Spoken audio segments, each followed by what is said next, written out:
2009 Nissan Rogue oil change here. First, you're going to want to loosen the pan nut, which is going to be coming in from the passenger side. You don't have to take the wheel off, but you can jack it up. And then you come under here, and there's your 14 millimeter. Open that and drain it. Drain that out. And then your oil filter is going to be right underneath your crank pulley on the passenger side.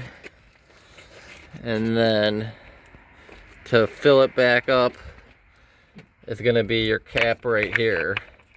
And then fill it up with 5 quarts of 5W30.